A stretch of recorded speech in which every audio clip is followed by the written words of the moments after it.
പോയാൾ പോയി, കൂടെ കാണാൻ വന്നയാൾ തിരിച്ചു പോയിക്കോളൂ. കേരളത്തിലെ ഏക തെരച്ചിലില്ലാത്ത ടൂറിസ്റ്റ് പ്ലേസ്. ഏകദേശം 600 അടി താഴ്ചയിലേക്ക് വെള്ളം പോകുന്നു. കോഴിക്കോട് ബീച്ചിൽ നിന്ന് 2500 അടി ഉയർത്തി നമ്മൾ നിൽക്കുന്നു. ഏതെങ്കിലും ഒരു വിനോദസഞ്ചാരി മഴക്കാലത്തോ വേനൽക്കാലത്തോ ഇവിടെ കണ്ടുകൊണ്ടിരിക്കുമ്പോൾ എന്തെങ്കിലും സാഹചര്യത്തിൽ അപകടത്തിൽപ്പെട്ട് കക്കയും മുരക്കുഴി വെള്ളത്തിലേക്ക് വീണുപോയാൽ പോയാൾ പോയി, കൂടെ കാണാൻ വന്നയാൾ തിരിച്ചു പോയിക്കോളൂ. കേരളത്തിലെ ഏക തെരച്ചിലില്ലാത്ത ടൂറിസ്റ്റ് പ്ലേസ്.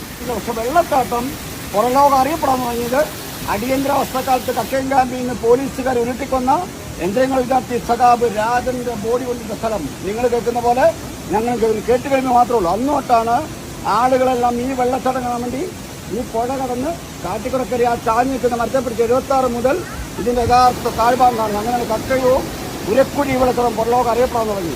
ഇതിൻ്റെ അടിഭാഗത്തൊരു വിനോദസഞ്ചാരം എത്തണമെങ്കിൽ കരിയാത്തുംപാറ എന്ന് 3.5 കിലോമീറ്റർ പുഴയെക്കൂടെ മാത്രം വേനൽക്കാലത്ത് അതിസാഹസികമായ രീതിയിൽ പാലക്കുട